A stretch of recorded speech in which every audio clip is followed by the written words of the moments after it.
Yo. It's CK here. Today we're doing a Leeds preview, and I'm here with Karen and George. How you man doing? Good, bro. What's up? Good. What's up? What are you laughing? We Yo, upgraded. Yo, yo, yo. yo. It was just the What's mood I good? was in. It was just the mood I was in there. No, I feel you. I feel you. It is kind of a vibe, you know. We got Yeah. good whiteboard in the back here. We moved on from the storage closet. Yeah. Good hair day all around. So yeah. Yes, my guy. Yes. We're Well, waiting. We're hold ready. We're that ready. down. We're ready. Hold We're that down. We ready. appreciate you, Mush, but mm, yeah. We're ready, bro. We're ready. I'm here for it. I'm here for it. I don't even have to do shit now. I got Mosh in my corner. I don't even have to do it. He's got me. But how you guys doing with the fallout of the game? Because for me, like, we'll definitely do the preview, but just like a couple minutes in, I feel like people just graze over what we did. Like, we went hard on the pod for good reason, in my opinion. But when you look at Villa and what they've got, and then like Leicester coming up, like I'm hearing people saying, "Yeah, but Leicester have transition threat. Leicester have this." I go, Villa have transition threat as well. Villa have forwards that are very good as well. You're looking Have at you? Daka and Vardy. Ollie Watkins and Danny Ings are very pressy, leggy outlets. So if you're looking at how we performed, it was unbelievable. I think the one thing was probably Nuno Tavares didn't get the flowers that he deserved, in my opinion. I know we highlighted it, but uh, that guy had an immense performance. When you think about Kieran Tierney and what his absence meant to us last season, that's the biggest thing I took. We've already got Granite out. You look at Villarreal and look, the tactics were poor, but what we had to put there, I think, and what he did on the weekend, it quelled a lot of fears for me. I know he's going to be technically a little bit weird, but um, yeah, I was just very impressed with him, and I don't know if Ben White is ever going to get the flowers that he needs because that was his best on the ball performance, his best performance for me, period. But his best on the ball for sure. Um, Yeah. so I don't know, like what are your guys' thoughts? Because I just feel like people glossed over the win where it was like, oh, this is Spurs 2.0. And I'm like, well, that's very disingenuous. If you're going to sit there and say Palace is just like all the other times, like you got to carry the Yeah. same energy. But since we've already said Spurs 2.0 just because of the two performances after with like Brighton. Like, not don't get your hopes up, and saying that early, like in the future, if we do go on another two draws, then you can just fall back on saying, "Oh, I saw this, I saw this." So I think it's just like a cover a lot of people put up when we do perform as well as we did. For me, I think the comparison between Villa and Leicester is there because they're both playing what a 3-5-2 right now. They're both struggling in transition. Leicester have conceded 8 goals in their last 4 games, so both teams aren't doing as good as they can I think defend. the difference is like Leicester attack more both sides. They're not as They're more dominant. varied. Yeah, they're a lot Yeah. more varied. But in terms of like what their strengths are, in fact, I would actually argue that in terms of who they can field right now, they're defensively not great. Like they're worse than Villa in this form, and especially personnel who they have. So I think the one thing is like while they might be more varied, yeah, I think it's going to be a very interesting game. I think But because the way that we perform though is it's not just the goals that happen, guys. It was the performance for like in both boxes in terms of the chances created, the woes that we kept out, in terms of consistently performing with a press, yeah, it was insanity for me. I just felt like when you combine results with such a comprehensive performance, that's when you start to get excited for sustainability, right? So yeah, and Mush, yeah, it's just green tea. Nothing crazy. We drink something for else on the weekend. Oh my gosh. Go on, Karen. look, for me, it was. It's weird to think about it, but for now, I'm tired of listening to other people. I'm tired. So, you know what? If you have But different why do opinions, you I think, guys? respect Like, that. I don't even let, care. let, Like it's just weird. Like well, these let me. these these. Go on, go on, go on. I wanted to raise a question because, like, look, I think we're all tired because, look, we were absolutely very early on this. We were sitting there claiming what's happening, and shock horror, it happens. But beyond that stuff, why do you think that football fans in general, and not just that, but like the casual fans can't appreciate a good player regardless of the form of your team. So what I mean by that, when you're looking at, Arsenal with Emile Smith-Rowe, he doesn't get his flowers when factually in the last 5 appearances, guys, he's got 3 goals and 2 assists.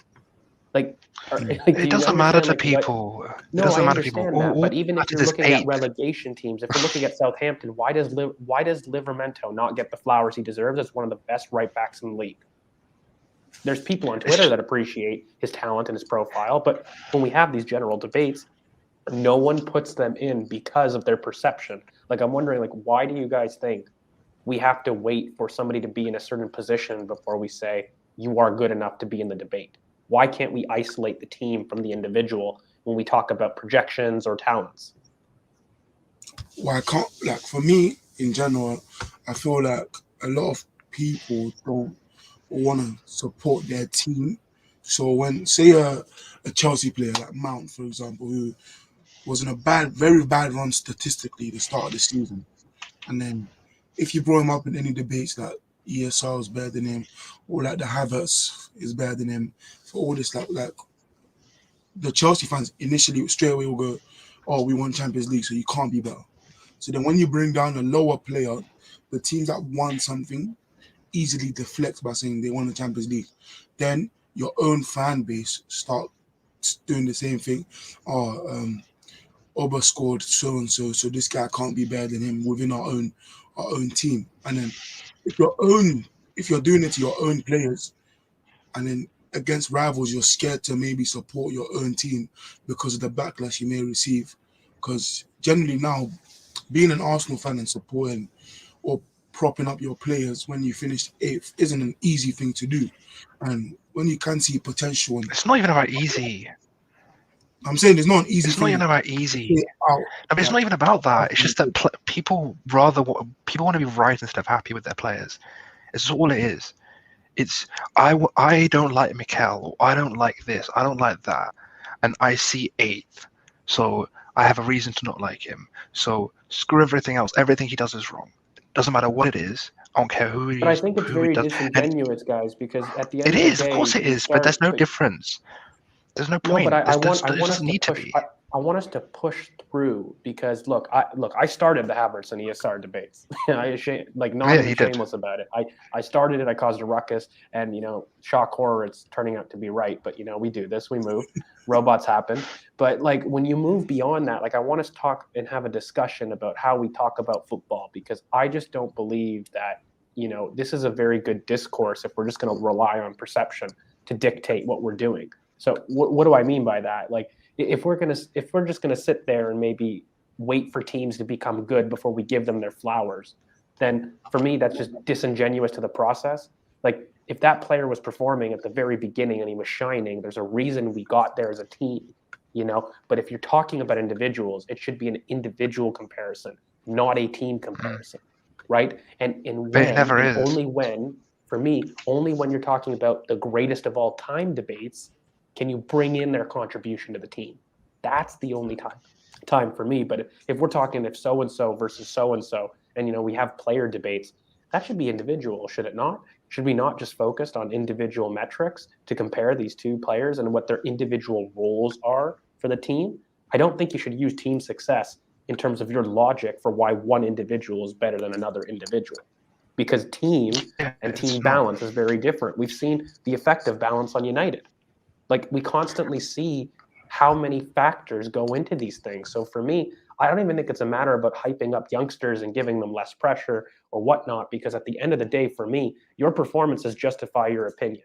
If you're not performing well, you're not performing well.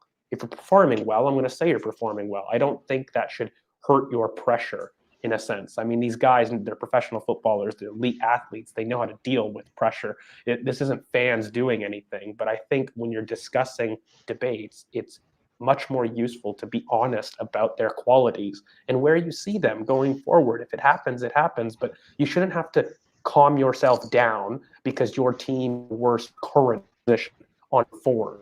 How does your team's form dictate what that individual player's form is? It's ridiculous. It's the most stupidest argument I've ever heard in my life. And I'm not saying you, Curran, or us, and that we don't do it, but I just see these casual platforms do this on a regular basis, and it's getting tiring. I mean, when you have your right back debates, people go with Reece James, people go with Trent Alexander-Arnold, and then Livermento gets nothing. I'm sorry, what? So because traditional top six teams win the most honors with the most money, then all their individuals are always the ones that are the top in the world. I don't buy that. And by the way, I don't buy it most of the either. players that you buy just end up on this point have come from foreign leagues with inferior teams. So if you're going to really start critiquing, João Cancelo didn't come off from City's academy. Look at terms of the foreign stars of the Premier League, our best of the Premier League. Most of these people were foreign imports. Most of them. So Yeah. to me, when you start to go and compare teams and you start to put that into the discussion, to me, it's ridiculous. It really is. Look, for me, it's quite clear that if you look at how people debate, people forget just basic things. People rely on goals and assists as a metric for everything. People don't look at per 90 stats. People don't look, or even if they do, they take into they discount how many games someone's played. There's the constant inability for people to think rationally in these kind of debates is just silly. Like, I remember when we were talking about the ESR Havertz debates, and we were just looking at. I remember you put up a bunch of stats about ESR in 2021 versus Havertz in 2021, and the 21-22 season so far, and you're just looking at them and you're thinking, hang on a second, he's got 6 more starts, yet has only contributed 1 more goal, and yet somehow that we can't have this conversation at all. And the shot creating actions and the per 90 stats, all the stats you put up are pretty similar. And yet, just because he had 1 goal in the Champions League final and he cost a ton, of course it's Havertz. Of course it's Havertz. And you're just thinking, look, mate, do you like, you know watch what the it is? games or not? Like there is that, and like I think when you do look, everyone's gonna relate to their own argument. They're gonna use things that benefit them, and that's me included. But Yeah. I think for me, look, I've used the ESR Havertz example because I rattled everybody about it, and I think I'm proving to be right. But when you look at it, maybe let's make it more personal, and let's blow this debate up a little bit. Aaron Ramsdale, again, another topic on this channel that we went very hard in terms of perception versus actual football ability. And the comments and the general Twitterverse timeline, whatever you want to call it, in general, was infinitely conclusive. This man is shit. He was relegated twice. Or lies being, like, straight up lies being told about his footballing distribution. Like the quote tweets to my initial analysis on August 18th when we first signed him are hilarious. They make me laugh still. But at the same token, why are people telling Ramsdale suddenly became baby Ederson in 2, 3, 4 matches? Does that make sense to anybody? We're talking about a 23, 24-year-old goalkeeper. You're telling me that there weren't signs that he was very good with distribution beforehand? Now, look, I don't mean to be elitist. I don't mean to start to say, look, because I said it's true. But he's a perfect example, though, of judging a book by a cover, and why, when you let perception and general popular vote of what Twitter and casuals and other fan bases do without doing your due diligence, without isolating the individual, forget the team. I understand it's a team first and foremost. When we're having player debates, when we're having a conversation, a nuanced conversation about an individual, the team shouldn't come into it. Unless you're debating greatest of all time, where you need team achievement, team role. But even then, you should talk about what that individual did for their team, not the fact that the team itself won X amount. How important was he to making your team win? Exactly. Exactly. That should be the big. And I don't want to make this a big thing. Like, we've already talked a lot about it, but I don't know, mate. Like, maybe if you or Chris want to round it out at that point. It was just something that really pissed me off. Yeah, And I mean, feel that like, we do this on Sky Sports. We do it everywhere, and it's ridiculous. We let narrative run, and it's just not right. Like, even today, like, I went on Football Terrace today, as a lot of people saw, and already people. What I love about the terrace, and what I love about this platform in general, is the fact that I can talk to people about things that I'm thinking about right now, and I love that. But the thing is I've got quote tweets right now. People not no words, just a couple of laughing emojis, and I'm just thinking, hang on a second, did you listen to all of that? And the only thing you can think of is banter. Let's get this Arsenal fan. I'm just like, okay, cool. So if that's your opinion, that's your opinion. If you think I'm wrong, you think But Karen, I you know can be what? wrong. I I've hope no this idea. platform. I want us to push the envelope. I think we deserve better. We deserve I better do we do football deserve discourse. better. And this is the whole point of this platform. I just wanted, sorry to get really existential, but the big point of this platform was giving fans with a good nuanced and logical view. And let's remove this stupid play thing about banter and laugher emojis, and because you start to perpetuate and you become part of the problem. Yep. I don't mind engaging in friendly banter with friends or whatnot, but when you start to let your perception guide your analysis, that's where I have a problem. I'm Yeah. here ready to hear everyone's opinions, and we are not always right. We're not. No one is. But for me, I think we need to follow up with this logic with what you're doing. Stop trying to make fun of people, but try to understand where they're coming from. Like hear, like active listen. Don't just look at what the headline shows of that segment, of that opinion, and Yeah. just jump to your almost your flow chart of how ridiculous this person is. Because I feel like that's the crux of a lot of Twitter, and I just feel like it's stupid to me. It's really menial. I think we deserve better. And there's a We do lot of deserve great better. analysis. Even the people in the comments, we really appreciate it. Yeah. But you guys, I think that we deserve better as a We do deserve football better. fandom.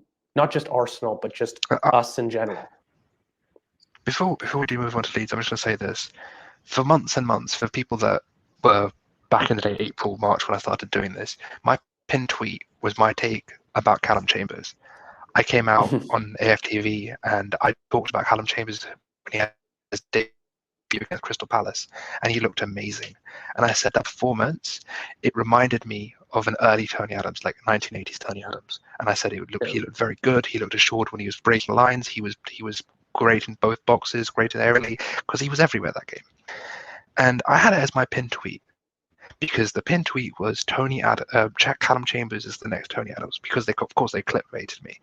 And the reason why that was up there, and the reason I own that, is because I'm not afraid of being wrong. I'm not afraid to go on the terrace and speak my mind. I'm not afraid. I don't care. Put as many laughing emojis as you want. I don't give a crap. I know who I am, and I know what I think, and I have my opinions. Like, I listen to George, I listen to CK, I listen to Z, I listen to everyone. I listen to the comments. I listen to all people. I learn from people. I'm not afraid to be wrong, but I'm not going to sit here and just pander to the crowd because it's going to be cool. I'm going to speak my mind because I have my own voice. I'm not afraid of anyone in this universe. What are you going to do? You're going to take my Twitter account away. I'm pretty sure I'll be okay. So just everyone, if I have advice to anyone in this stream or out there, if you watch this later, never be afraid to be yourself, and never be afraid to look and say what you want to say. But on the other hand, always be willing to learn from other people, because even from these two, I've learned a lot from both of these two. And CK is much younger than me, and so is George, and I've learned tons from them. So I will always say this: make sure that you find your voice, make sure you know who you are, but also be willing to learn from others. And now let's just talk about Leeds, because I won't talk about this for way too long. So let's talk about Leeds.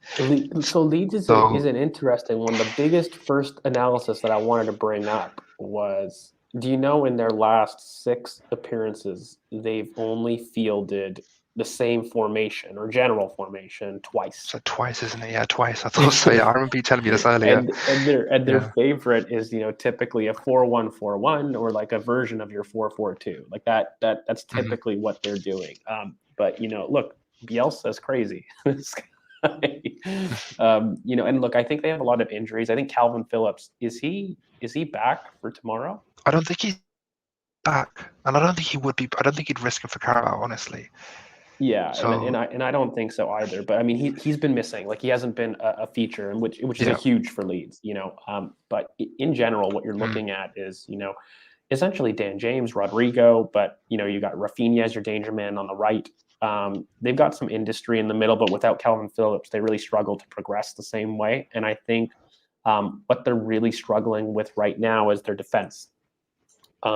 So they don't really have a consistent back line that they've been able to field. I think Junior Firpos, had an in and out period. I think I really like that signing in general. I thought it would do a lot better than it has. But I think their back line is struggling. They're really missing the ability to progress without Calvin Phillips. And while Meslier, I think, has really good beginnings of a distribution, he can be pressed. He can be. And I do think that when we're looking at Leeds in general, I personally would go totally second string. I would not risk people. Yeah, that's what I don't think there's a point. Leicester's too important. Yeah, it is too important. And you know what? I think the performance is important to a degree, but for me, I think the Carabao Cup, it's going to add fixtures in the AFCON. I've had this very controversial opinion in group chats and stuff. I would actually very much prefer that we don't go far in the Carabao Cup, and I'll try to explain that, because for me, you add fixtures in the January to February, and the finals in February. And that is the period that we're likely to be missing Thomas Partey. Grant Xhaka just came back injured. It's not a time for me that I would like to load up fixtures, particularly post-Christmas, that I think would do really poor for the team in general. So I actually would be okay. I'm not saying to lose or anything like that, but I'd be okay with not progressing far in the Carabao Cup. And so for me, I'm not really focused on fielding a strong team or consistency in performance. I don't think that's ever been Mikel's style, though. That's the one thing I'll preface. I'm just telling everyone what I would do. I think we could field a completely different 11 tomorrow that doesn't affect our prime starters. I don't want any of our front line playing. No, me either. And you'd assume that many people would do their French players, but the only thing I will say is Mikel, one of his faults, in my opinion, is I think he plays. I know why he does it. He does it for the culture and the impact on culture about no one having a break. But I hope he becomes a manager of a Big Six team here and plays a second string. And not just a little bit, but a well-rotated side. The funny thing... The only one that keeps his place for me is Tavares. But beyond that, and that's because, I would like to actually come back, Rafinha. I feel as though he's the biggest threat. And so for me, if you've got Tavares bombing up... Who, Rafinha or Tavares? No, Rafinha. I think both play. No, I think both play, because really? I don't think Leeds for me don't have an attacking threat. I'm not afraid of Rodrigo. I'm not afraid of Dan James, and I think I'm not afraid of him either. But I don't know if he risks him for thingy. Well, I think Rafinha is too good for them to drop. It's almost a case of for Leeds, they're not in the same position because they're doing so poor in the league, but they need a chance to win a trophy in a sense. If you're doing this in my opinion, that's true, actually. The pressure on the coach is to win a trophy and to do well in domestic cups. And for me, you take out Rafinha and that team doesn't score. They've already got issues in defense, but that team just factually doesn't score.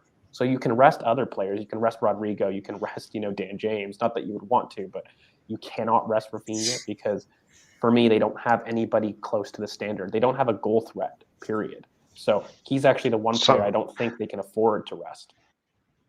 So for me, it was funny. We were just sitting here before we started, and me and George were going through the team that we would play together, and literally we came up to literally the same team. It's quite funny, actually. So I think, CK, you've got it, haven't you? Have you got it? Or there it is. So Leno, Tavares. I think. I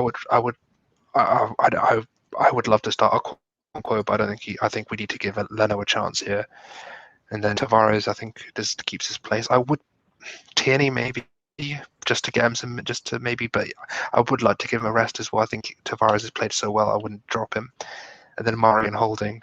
So let's talk about some of the dynamics here for why I want this and why it might be helpful with Leeds. So we just said that again, Leeds. They're a little bit different from our past two teams, but if anything, on the right is Rafinha, where they have a much stronger threat in terms of a goal threat. I was texting Curran, I want Balogun, but it's just not going to happen with kind of dressing room dynamics, in my opinion. So I just haven't put it. But to be fair, at this point, I'll explain why I think this front line has a lot of half space controllers, but what we need is another threat for me in terms of the line up top. But I don't think Balogun will play, and that's an issue for me. I want him to play. He's my ideal for this type of setup. Again, we have two wing forwards, right? And, Eddie can do it. He's more of a tip of an arrow. And so I think it's going to run into some balance issues, but I just think that's what Mikel's going to play. But when you look at this, right, Nuno is going to be bombing up, and I think this is the big thing. I want him high up, and I want Martinelli to be a defensive, almost left wing that, if there is a transition, which is going to come from the right, not the left from Leeds, we have a lot more defensive in there. But this is a game for Nico Pepe. I'm going to put the gauntlet on him. If you want any Premier League minutes, you play well and you're man of the match. There should be no issues. Leeds are poor on the left. Leeds are poor in transition right now. They're leaving massive gaps. Nicolas Pepe needs to have a great game. And, this is an opportunity for a lot of the French players, including Martin Odegaard, to pick up some form. When you look at this team, though, the biggest thing is Nuno is going to be pressed up, right? Martinelli is going to be kind of another inside forward type. But Odegaard will drop a little bit deeper. But Ainsley Maitland-Niles in that midfield role is very important because he's going to provide an overlap for Nicolas Pepe in my team. We're going to have a very similar dynamic to the Chambers can, but I feel as though I want him as a 3 in the back. I want us to keep our build-up principles. So we'll keep him deep. Odegaard will drop because that's what Odegaard does. And then, Ainsley will step up. And the big thing is we need Mo to kind of facilitate that, because if Ainsley's going to vacate the midfield, I need somebody in there beyond just, Odegaard. So for me, that's how you're going to have a 3-2-5 that goes to your 2-3-5. But I'm going to keep Callum deeper. And also, look, Eddie is a great presser too at the end of the day. And I love Balogun, but for me, this team should be able to press very, very well. And even though that Nicolas Pepe is not his strong suit, you've got good pressers behind him in Ainsley. You've got good pressers in Odegaard. He's surrounded by people that will do a lot of that work. And again, this team should help facilitate the man. Look, everyone thinks I have got an agenda against Pepe, which I do, admittedly, but this team should help facilitate him. You know what I mean? So having Odegaard play, you need an overlapping option. And I don't think Callum will do it, but I know Ainsley will. So for me, Ainsley's actually going to be very important. And also it gives a chance for him to say, look, you've had a couple good cameos at the start of the season, but then a really bad recent cameo versus Villa, right? There's a lot of opportunities here for fringe players to start in the Premier League. We did this, with Palace, right? Lacazette came on as a sub and boom, he became a starter. I think Odegaard and Ainsley and Pepe, I'm really focused on these guys to really have a good game. And of course, I'm giving Martinelli a rare 90 minutes. He hasn't had them. So he had a bright cameo again. So for me, there's a lot of redemption arcs, but there's also enough runners here that, there shouldn't be an issue. My fear from playing Cedric is he's not good enough in transition. Yeah, So, this is literally. I was going to pull this up. Like literally, I don't trust, because if we have Nico playing, I don't trust Nico tracking back. So I need someone. Nico won't track back, and that's the thing. So I want Callum deeper so that we're not exposed. And if Ainsley is going to be the overlapping option, I need my right back to be deeper, not overlapping. That's going to be the difference. If you had a dynamic of him overlapping, then I think it doesn't really have. You're going to clash with Odegaard. That's the big thing, right, guys? So if you have Nicolas Pepe that's going to step up, Odegaard's going to drop in the middle, but you need Callum there to offer the extra defensive ability there. If you had Callum overlapping constantly, him and Nico are just going to clash because they both like the inside channel. So get them out of the same positions. Put Nico farther, more of like an inside forward. Odegaard becomes your right wing in a sense in this buildup. And, of course, Ainsley's going to overlap, right? And then Callum's going to fill the hole. So that's my hope for what I would like to see, especially in build-up, right? Because a lot of these players, Ahmed, haven't been in the team for over a month. This is a second string, so I would hope that would be the case. But for me, you want to emulate your patterns. This is what's key for me, Karan. Even though this is a second string, we are going to see a lot of the same pattern of play with this team, and this is what I think is important. So regardless whether your fringe players are poor quality, we need to make sure that we take advantage. And I think Nuno has to be high and wide, guys. He can't be deep. He was a little bit deeper at times in Villa, but he's got to be high and wide because Rafinha is a threat. And so, and that's why I've got Elneny in there as well. He helps Ainsley get up, but it provides a platform for us to really be a little bit more adventurous. I mean, for me, quickly, because what's going to happen here in this team, I'm going to pull it up. Sorry, I've got it blocking the thing. So in this team here, if you look at how Odegaard's played for us, he doesn't play that high up, and he drops quite a bit. So I don't see him doing the same run he was making on loan when he was on loan with us last year, like the West Ham game is everyone likes to quote. He's not making that underlap run into the box. He's trying to stay back. He's being involved with recycling play and build up, and he's not looking to be the kind of final action monster that people expected of him. So he's going to be dropping a bit more deeper, and Pepe will cut, and then Chambers going to overlap. I think that's the way that this team works. I mean, sorry, Ainsley will overlap and Chambers come inside. So you're looking at a team where the rotations aren't looking to put Odegaard and Pepe in the same area where they cross. This team gives you Chambers coming inside, Ainsley overlapping Nicholas, and Nicholas coming inside. So you're actually freeing up Nicholas because you're having Odegaard drop. And I think that's what Mikel's trying to do a lot with Odegaard, because he doesn't want him drifting to that right side. So he's trying to pull him deeper so he can be the second action recycler that people expect from him. So, and I think my fear, though, is a lot of people say, are we going to go Lokonga and Ainsley? I think that's a horrible midfield pair in terms of both having very big issues in defensive awareness, right? And we've seen the issues of that. But for me, Lokonga for me is the best way to replicate, or at least what Mikel sees. I still prefer El Neni, but he seems to think that's the best way to replicate the missing Xhaka dynamic. And I'm not risking my one potentially injured player already in a needless Carabao Cup. So for me, I think if I don't see Mohamed El Neni, I'd probably agree with Ashman. I think there's something wrong, or there's been a conscious decision not to invest in assets that are diminishing. But then again, I look at Lacazette and I'm like, well, you've gone there, so like the logic there doesn't make sense for me. So yeah, I don't know, like Chris, do you like this team? Do you disagree? What do you think of Leeds or weaknesses? We talked about Rafinha, but I don't think I'd ever really like a second string team that we put out, because the certain players, I think Nelly getting 90 minutes is crucial just for him to get like comfortable, potentially score some goals, like, because I feel like later on the season he will have a bigger impact on the season and on our team, because he'll have more time to play. I think Elneny, it'll be nice to see. If he doesn't play, then there has to be something there, because I felt from the Palace game that something's there, that he doesn't want to play him for some sort of reason. And so if we don't see him tomorrow, when we have a game on Saturday or Sunday, Saturday, then there has to be an issue. But I think Tavares getting a game would be good, because he was great last game, and to see him again against one of the best wingers in the league potentially, because Rafinha probably will play, will be better for us to see if his defensive awareness and positioning has improved somewhat since he joined. I think we can win with this team. I think we can win with other players. I would rather to see Balogun, but we're not going to see him just because there's four. The one benefit, mate, like I would way rather see Balogun just from in terms of potential. Everyone knows how I feel about that boy. But look, Pepe won't run, and I want this team to press. And so, like, the one thing that Eddie's going to give is a massive pressing thing. And so, Odegaard won't press, but, Ainsley will press as well. And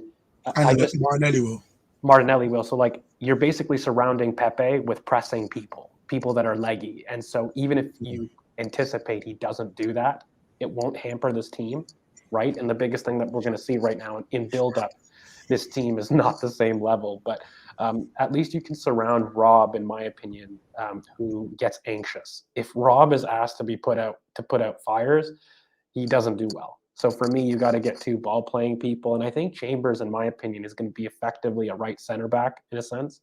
And that's really what I would like. And no, it's not that Odegaard doesn't press. It's like he engages. I don't think he's successful in causing turnovers. He engages and he does do that, but he's not successful in turnovers. He's smart enough to meet the man, but not strong indoors. Yeah, and so like he'll do his role in that position, but he won't cause a turnover. And so that right-hand side is going to be very ineffective in terms of causing turnovers, and that's why you want Eddie, who's going to harass people all night, in my opinion.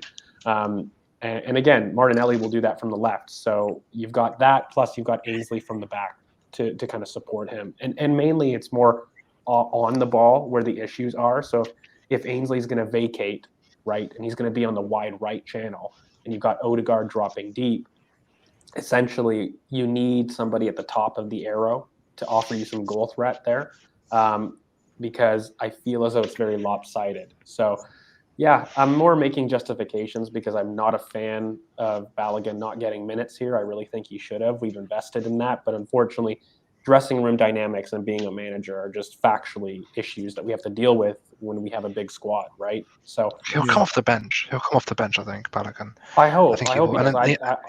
then, he did come off against Wimbledon. for me, what this front three gives you as well is, I feel like Eddie has, especially in preseason, if you remember, like he was playing on the wing as well, and he was coming inside. So I feel like all three of your front line are fluid enough to rotate in that front line. I don't think you're going to have. I don't think you're going to have static positions where people just stick to their wings. It's going to be quite fluid. I think Eddie will drop in, help with the overloads as well, because he does like to pick up the ball deep as well. So what does help with this lineup is that you have someone up top that isn't scared to sort of help out and build up and sort of help progress the ball and create overloads in wide areas, which is the Arsenal way. We love playing with wide overloads and we love trying to create from wide and cut. So it's to see that we actually even the second string does have that sort of the way of playing that does lead to an Arsenal team, which is it's good to see. Yeah, and Ketia will always provide an option and the movement in the box to cause issues. That's what he's very good at. That's why all his goals are in the box. Like his movement's very good. His pressing, and he never gives defenders time. That's how he scored against Southampton in Arteta's first season, where he was pressing the goalkeeper, just nicked it and scored. But yeah, that's he'll the be thing. The pressing is going to be key for me, mate. Like I want to keep up that energy, and I think, look, if Nuno's going to be high and wide, it's going to push Martinelli central, right? Especially ball side. I need somebody else that's willing to press their outlets, and I don't necessarily trust Pepe to do it.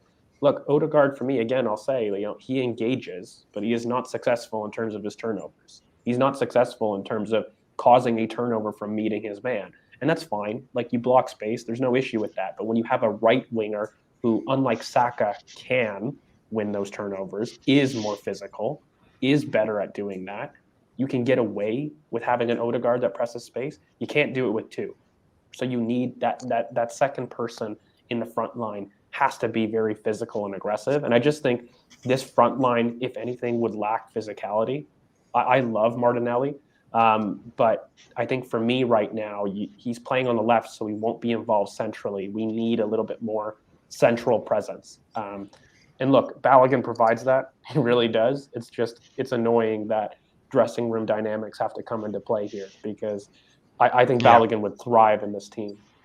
For me, He's my idea, but yeah. I mean, the only other reason to play Nketiah is to hopefully maybe try and force, to put him in the window for a window in a move in January, maybe a loan with or a permanent deal, something like that, because something has to He'll play give. well because he Like, wants to do that.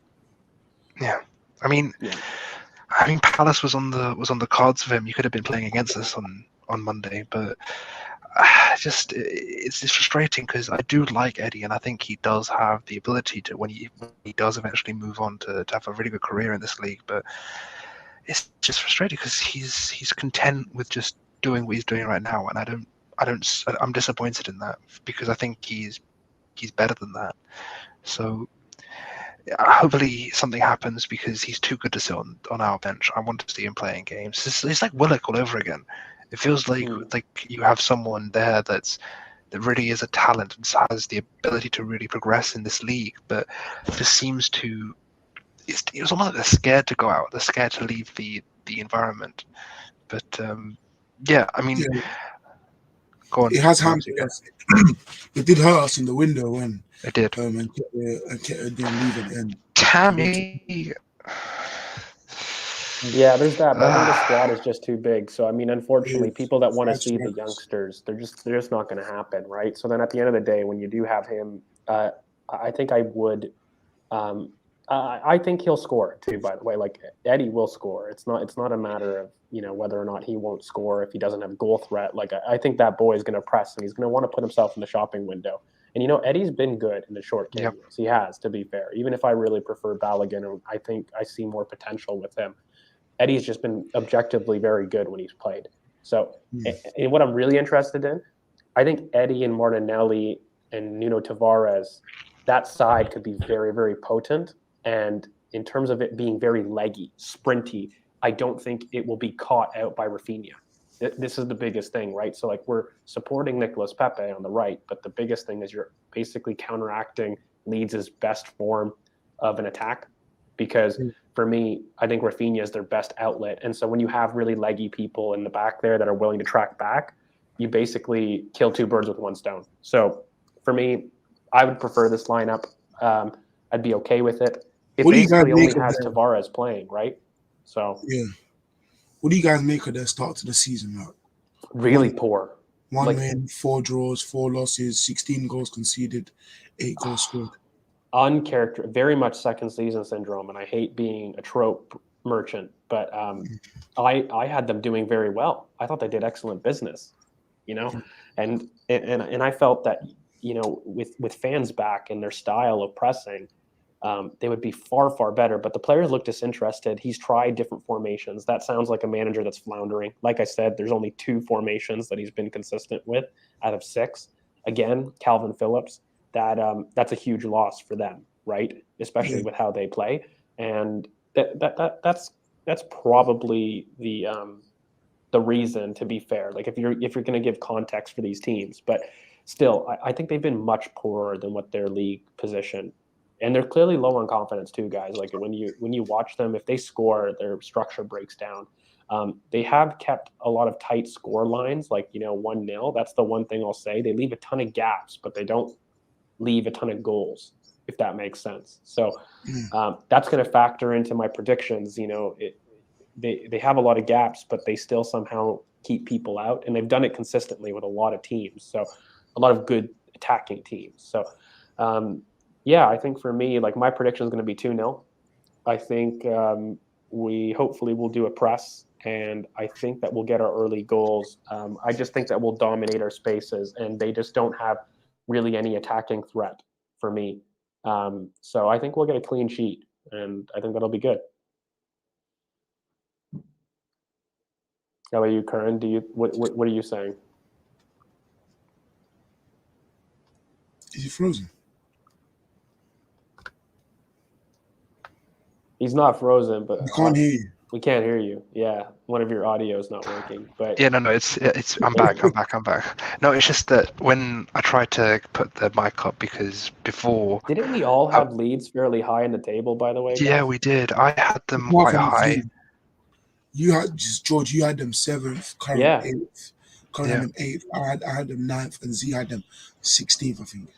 Yeah. For me, when talking about Leeds, it just feels like when you have a system that's so dependent on physicality, either one of 2 things is going to happen. One, it's going to get worked out and played around, or 2, you're just not going to have the legs for it. And it just feels like something's just not clicking there. Something's a fitness problem, or something's off. It just doesn't feel like they're clicking, they're firing on cylinders. So, as Yo says here, it's embarrassing, because I do feel that they're a lot better than this.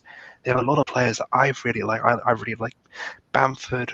I like even players like Click and Ayling, Calvin Phillips, Rafinha, even Meslier, who's been disappointing this season as well. I don't think I've expected him to go up a level. I just feel like he's stagnated.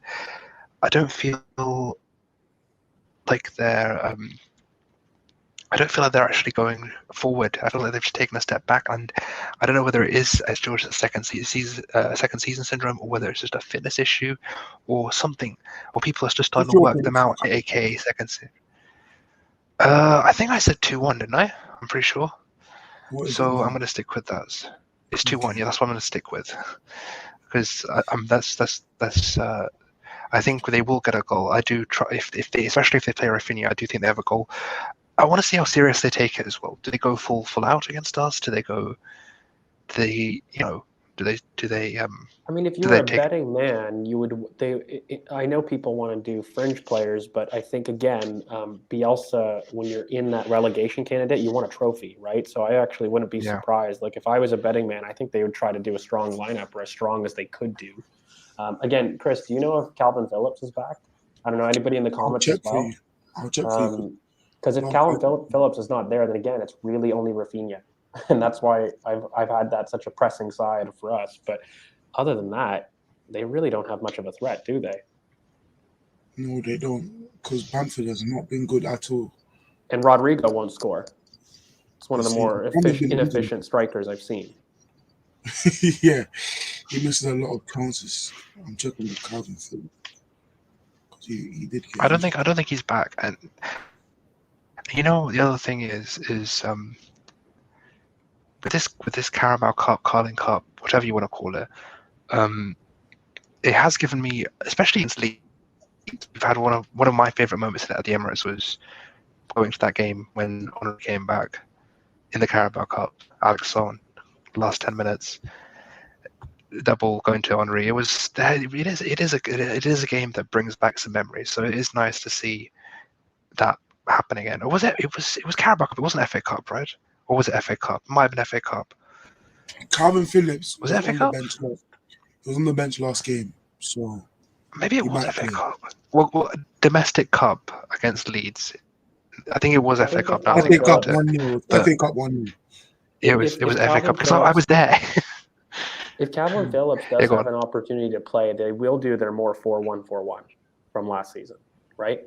Yeah. But again, like even if they don't, it's risky, right? Like they've played poor, and I think Calvin Phillips has been injured, so you wouldn't expect him to be on it from the get go. And again, I think that's probably also why if you had a Calvin Phillips, so let's do like the worst case scenario where they get their best team, you probably want a pressing trigger like Eddie to really press Well, that progression. Bielsa said that he doesn't want to rush Phillips back because he hasn't played for 4 weeks. Yeah, he's totally unfit. Oh, Yeah. So even though they you need him, better not be yeah, trolling me comments. But he Better might not be again, trolling me but Chris, comments like you because I might would love a want Reece him goal. in this type of game to get fitness. You know what I mean? Like you don't want to spring him into a Premier League game. Maybe And for again, who do 30 they have? minutes. Maybe. I mean, who do they have coming up? They've got Norwich, right? And that's going to be a relegate. Like that's going to be a huge game they've for got them. Norwich, then Leicester, then Tottenham, then Brighton, But and Palace. Norwich is going to be huge for them to develop some distance, right? So I mean, if they Ooh. are fearful, they may not start him. They've That is got a also hard true. run coming up after our game. Say The again? next 5.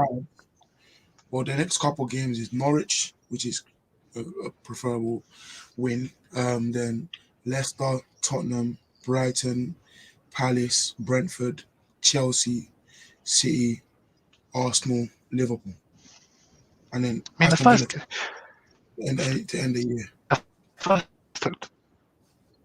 The first 3 aren't too bad. I mean, 2 relegation candidates in Leicester isn't that bad. So it's You had to get that digging.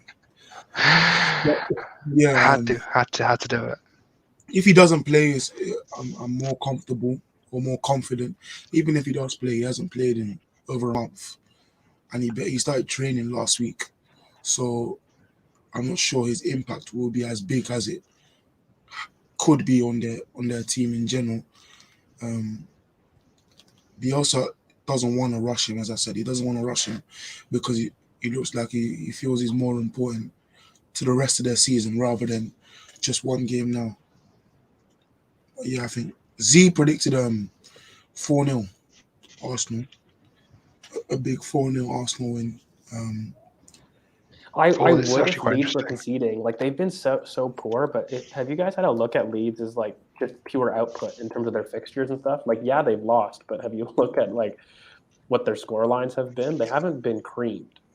You know, they've had a couple 3-0s.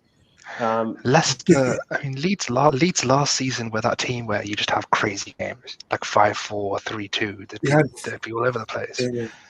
Their results this season is 5-1 United. Their 1-3-0 loss was a red card with Liverpool. With Liverpool, but they got destroyed.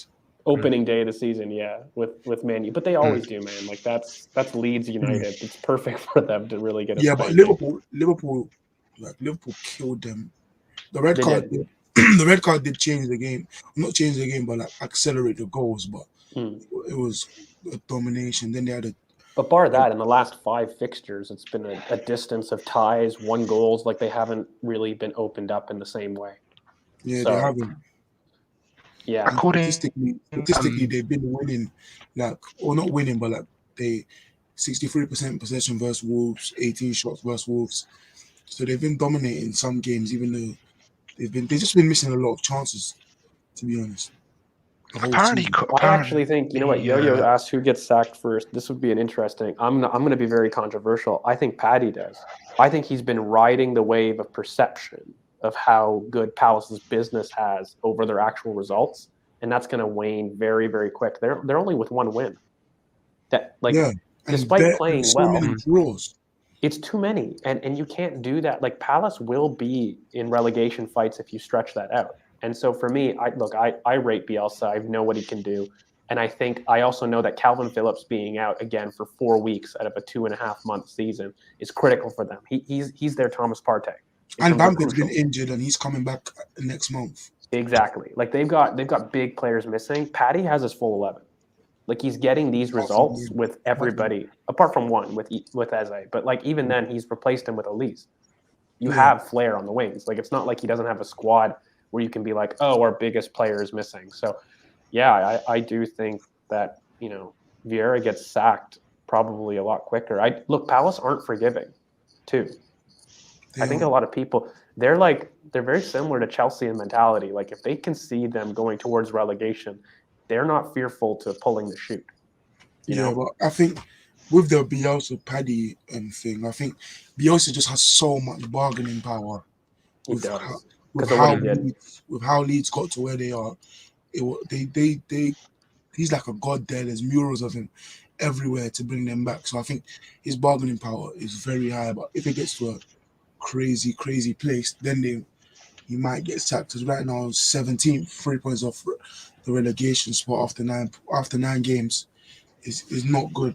And he'll probably, I think he has a chance, even though he's got very hard fixtures and plays a lot of the big teams. Like he plays Leicester, Tottenham, Arsenal, Liverpool, and City, and Chelsea Mm. till the end of the year. So he also does have some tough games coming, but I think he has a lot more leeway than a Vieira, for example. But Vieira has apparently, stat players all that can save him. apparently, Rafinha took a knock by the Yeah, he weekend, came off injured. He came off injured last game. That would be so I don't huge. think he'll start, will he? Maybe not, mate. Like, look, it could be very. Look, the more I think about this and how much of the team, I'm gonna probably change my prediction. Sorry, mate. It'll be 3-0 for me. Oh, gosh, that was mine. And the only Chill. reason is I forgot he did get a knock. I don't think he's going to risk these guys. And if we put even that second string, which for me is our weakest in air quotes, in terms of, wholesale changes, I think that team puts a lot of goals past them. Again, I think Eddie is going to want to prove a point both versus Leeds. This is another thing. I think maybe I'm looking into narrative too much, but how his story went with Leeds, I think he'll want to prove something against them of all teams. Does that make sense? Like how he left Leeds and the competition with him at Bamford. I think he felt that he was never given enough of a chance. So he's got some fire in the belly, just for teams to buy him in January, but also particularly for Bielsa, who I think he'll have a bone to pick. So yeah, I think I'm going to go 3-0. For me, I'm gonna go 2-0. Sorry, CK, because I didn't realize Rafinha was out. Because I he says think that's their main outlet, and that's them. He posted like 2 days ago saying I'm fine, nothing serious. But it was like an ankle injury.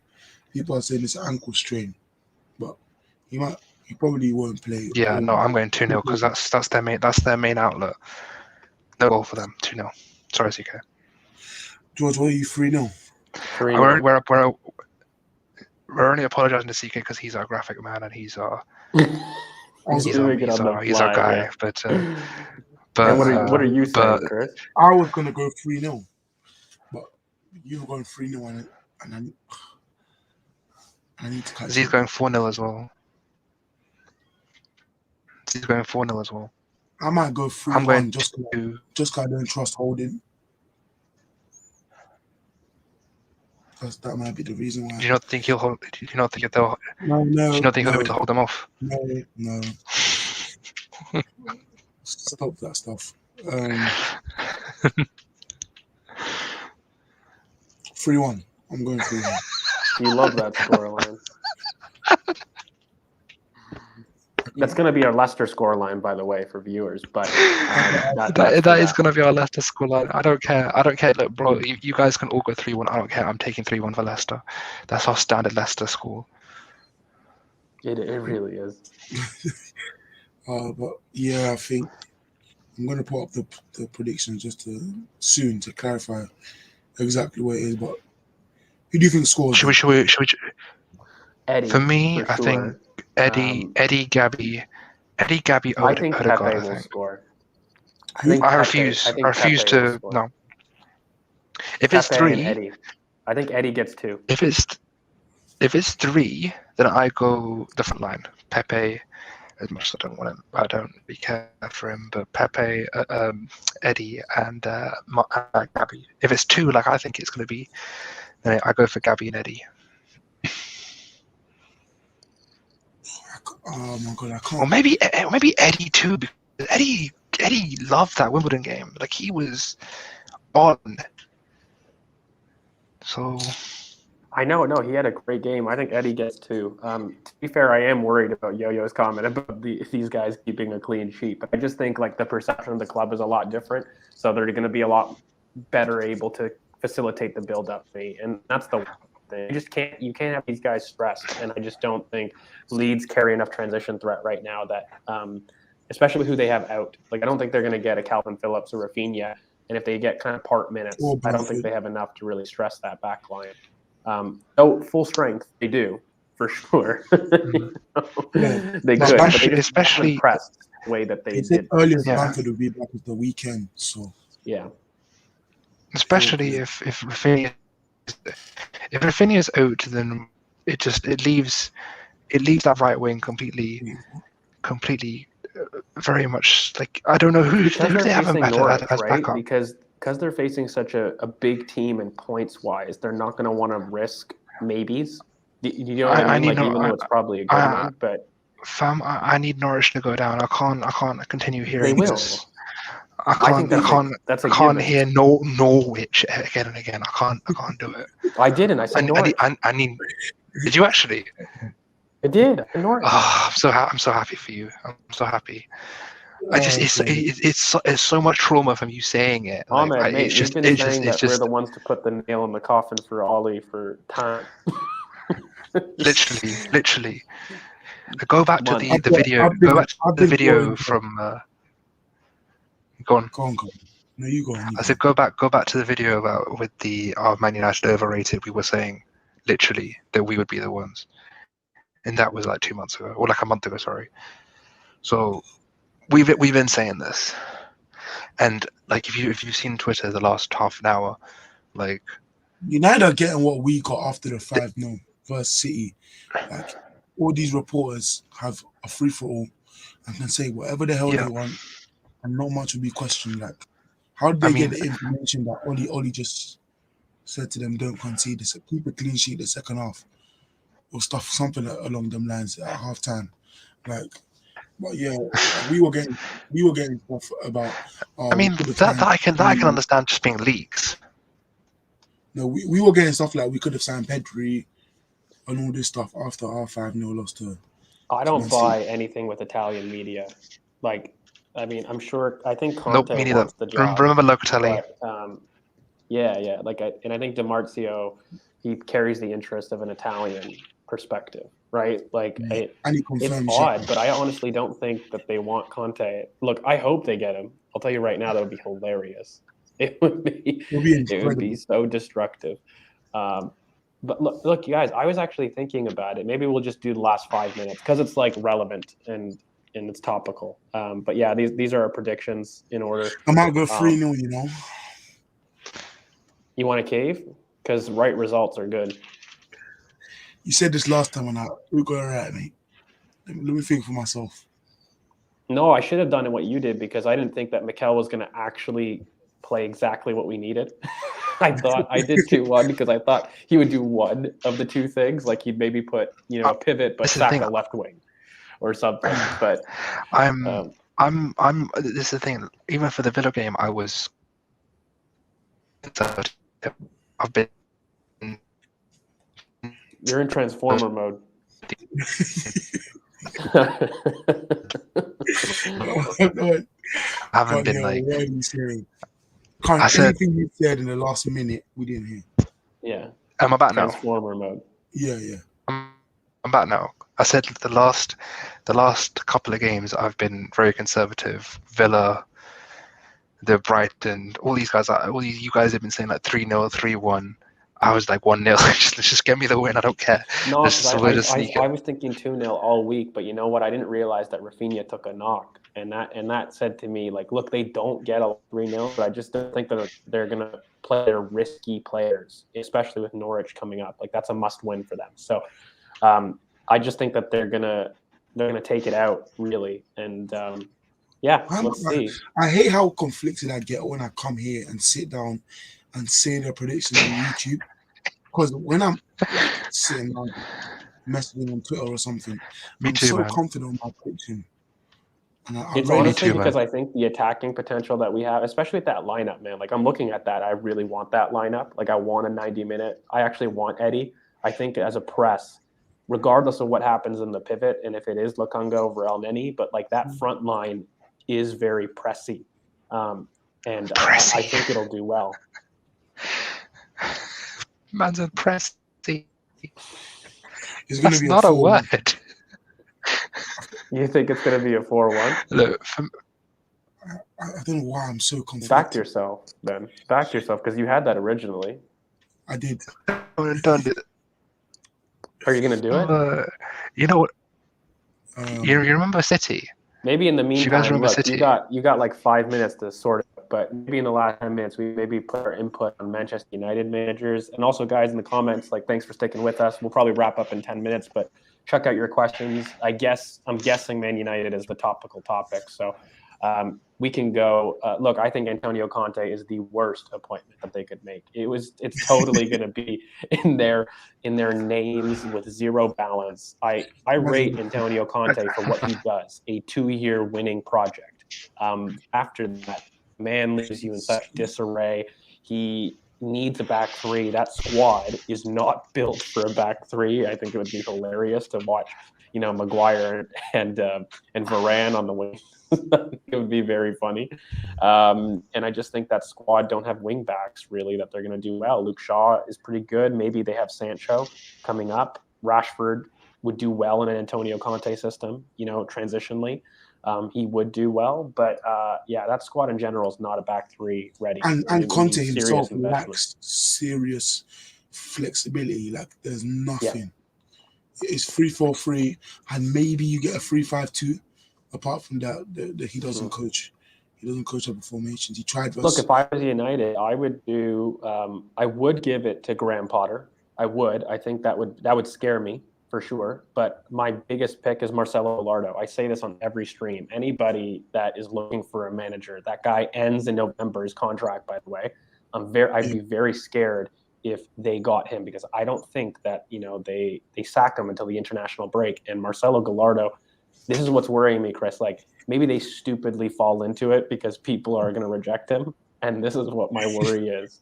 Where Conte will start with negotiations, but he'll be like, I'm worried about the structure. And that's how it'll play out, exactly like Spurs.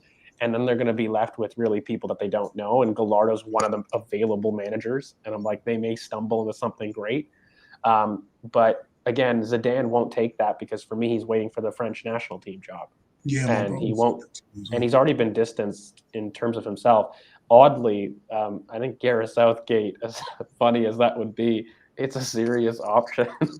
It's going to happen. I still think it's going to happen. The available managers are crap. There's not a lot. Like, what do you guys think? Like, I legit think Gareth Southgate would do it. Gallardo would scare me, but I can see Eddie Howe even coming out of the woodwork. I can see Southgate. No. I can even see someone. Bro, seriously, I can see. Can you not see it? Like I can very much see that because They should go Brexit though. They should go Graham I Potter. feel like If they- they I think they can a prize him continental away. manager. I think they can prize him away. They should go Graham Potter, and it's in their ethos to be Brexit They or should, to yeah. be They should. But very that's British. smart. That's Look, smart. I would be scared if they It's did actually a Graham smart Potter. move. I would. I'll be fat. Like I rate Graham Potter. I do. I don't rate him as high as what Twitter does, but I'm really interested to see what he does at a big team. To be fair, so I think he's great in terms of structure. But yeah, I don't think their fan base, though. This is the one thing their fan base dictates what they do, like no other team, right? Yes. And so for me, while the smart thing may be to do the Potters, the Gallardos, etc., guys, I can honestly see them like caretaker till the end of the season to get like Ten Hag, or try to get like something like a big name because they're Like a going to try Poch. for Conte. Yeah, and like they won't get it. So If they don't get Conte and they don't get Southgate, here is the alternate. If you get Eddie Howe, obviously is the name that they'll go for someone interim. They'll go for maybe, just hear me out, a Wayne Rooney to the end of the season, no, they'll do Carrick and then if they do a legend. or Carrick or Fletcher or someone like that. I can see it being Rooney because he had the Derby job and it'd be more palatable, etc. But Look, yeah, my so he'll, monopoly in terms of managerial stuff, I thought Gallardo, look, I love the guy and I keep suggesting him for every type of team, but realistically, like I agree, he's going to go to Barca, but I've said Conte is likely to go to PSG, in my opinion. And, I think he's going to be the big reason. I'm just going to put it out there as a little prediction and get in my ball that's why Salah leaves. Everyone who knows me knows that I believe that Mo Salah is going to leave Liverpool from contract negotiations, and I think it's going to be because Conte will come, but that boy's going to want to replace Mbappe, and as a transition threat, Mo Salah is not much better, especially if Mbappe's gone. Like I think that's going to be the match made in heaven. And I think Gallardo is going to go to Barca to replace Koeman. But yeah, my hand looks weird. Yeah, for in terms of like, I would say they go interim, and then go. This is exactly it. I think maybe Poch. I think Poch is overrated for me. I think he's And I think overrated, but it's they such a might choose United Poch. move. that's who They their might fans choose want. Poch. That's who their fans have wanted Yeah. for months on end. And that's why I said at the end of the season, because Poch, I don't think wins the Champions League. So then that may No, cause I think Poch gets sacked, mate. I think they're going to have a really poor performance That's what I'm in the Champions League, He's not gonna and do they're going to anything in be the Champions threatened League. to All not this. go through, and they may sack him. He's been poor. Either one of this or this these are my two options if they don't get Conte. Almighty. If they give Rooney the job, God Almighty. I don't think Rooney would do it because Carrick's been part of the coaching staff, has he not? I swear he has. He's been a volley. Yeah. And So I Rooney's think at they're going to Derby. give it to him. It's a You know weird what would be situation. interesting, by the way? It would never happen. But here's a name just for the absolute. Can I guess who it is? Can I guess it? Can I Who? guess it? Gerard. Who? Yeah. Yeah, I knew. I knew you too well. Zero chance. No, I know you but too well, you just, dickhead. just imagine for a second what that would do, because I think he actually is a very good manager. I do He's like a him. very He good is. manager. He's The excellent. fans And I think, could never appeal to him. oh, I know it would never be a thing. But He even could as win. a young, He could win a Champions League and they'd still hate him. for sure. But I'm That's the issue. thinking as an actual manager, I think he suits them very well, because a lot of these positional play coaches, they really need somebody with transition threat, and Steven Gerrard is in that mold. Like, he is a positional manager, but he's a lot more pressy and a little bit more of the counter. He's very baby Klopp in terms of how he views his team. Yes, he is. And so I actually think with United squad, that's perfect if we're really trying to be objective here. Modern manager, they need something like that for me to succeed, because they're not a back three team. Even if they went positional, Chris, like, I don't think they have the players to be positional. They have one combination or two combination players. So I think it would be hilarious if they did get Gerrard. It's never happening, but it's just It's not in gonna my happen. head. Not gonna happen. No chance. It would be like us getting Spurs don't even have any great players. Mm. So No, forget but on about a it. level, Chris, like who do you think they get? Like I'm struggling to wrap my minds. Like we laugh about It's Conte. I Conte. don't think he goes. No, I don't think he goes. I don't think Conte actually wants that. I really don't. I'd be Oh, he shocked. does. I'd be shocked I if he think does. Rooney might be it because they tried the Mourinho Van Gaal route, the big names with But they crazy already stuff. tried somebody that was a legend. You don't think they'll go away from that mentality? You think Or the they tried fans will allow that? Like an ex-player again? For me, it's just I just think of the stupidest thing you can think of. Just the stupidest thing you can think of. Like, what's the stupidest thing you can think of? And I think they'll go for it. Conte's an I option. think Poch. I literally Poch. think Poch. See, no, yeah, this would be smart. They wouldn't do this. This is smart. You think so? I'm not a fan of Lopetegui. I think he'd work with that squad. Gattuso? Gattuso. Gosh, That would that would be the that would be the, that. Jordan George. Don't you think that shows the don't you think that shows the state of the freaking managerial market right now? Because every good manager's I would. tied down. I I would love think them they to get want something. Ten Hag. I really do. I think they want Ten Hag in their board. Okay, and they're gonna do something I think they interim to take Ten get. Hag and Van der Sar. That may make sense. Exactly. That's why I think they go because they need a sporting director as well. So I think they try to poach those two, but again, they will never leave in the middle of a season, and so they're going to be left with an interim manager. And I think that's honestly what I think is going to happen, guys. I don't know.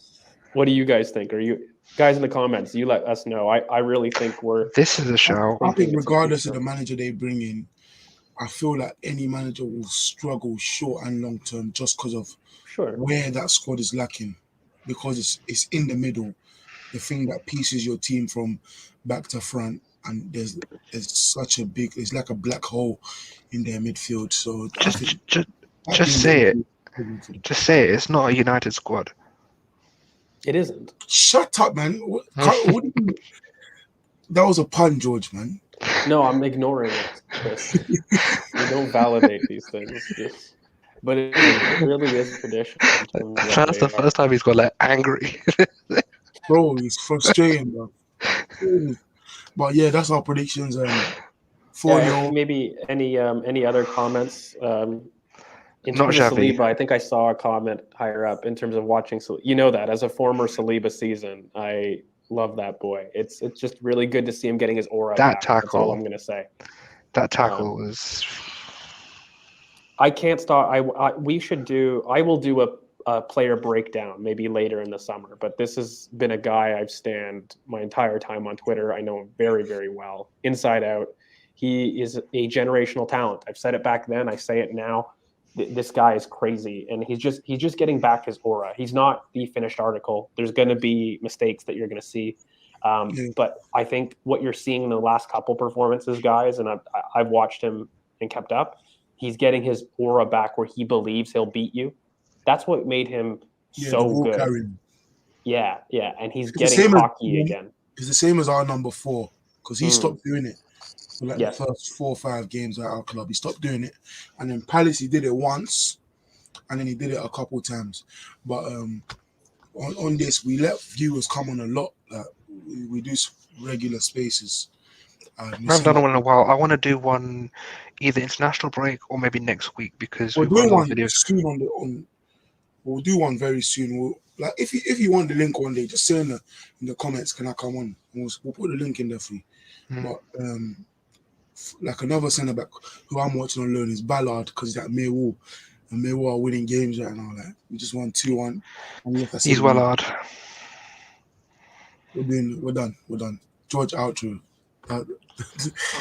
Make sure you guys like, comment, subscribe, leave some comments for us about how we can improve. You can find us on Twitter at BoP for short. Make sure you check us out on TikTok. And yeah, guys, I think we're looking forward to kind of a good game tomorrow. But ultimately, when we're going to have the big one against Leicester later on in the week. But I think we're in a good position. Let's just let's keep that positive energy going. And again, I just can't wait to see what happens with United. I think it's on the lips of every big fan at the moment, and We're all everyone united now. loving this disruption, but no one more than the boys over here at How many- BoP who have been calling this for months. So remember where you heard it first. And again, we'll catch you when again it's the score prediction is Leeds 0, Arsenal 3. Very likely to be the score, so that we can resume status quo. But yeah, I we'll need a catch you win. I guys can't later. be on 5 Update on the points. table. Update on the table. Yeah. I can't be on 5 points, man. This is just disappointing. George doesn't smile as much when you see that table. Mm. A bit closer to him now. But yeah, before we go, my last thing is follow Pure CKK, follow Brave Arsenal _Z. Stop listening to Mush and Curran's jokes, and follow Curran BOP on Twitter. Follow BOP Footy on Twitter. Thank you for, I forgot to say this, but thank you for 250 followers. And then Oh, that's huge. subscribe to the channel, like the video, and congrats George on 5K. Congrats, buddy. Cheers. But yeah, we'll see you. What day is it tomorrow? Tuesday, Wednesday for the Leeds We'll see Arsenal. the post match. We'll just see where Yeah, this result leads. We'll see where this result leads us in the end of the day. So we'll probably do Wednesday as well. You'll catch us on Friday for Leicester. Yeah, good Leicester boys. preview as well. Have a good one. All right.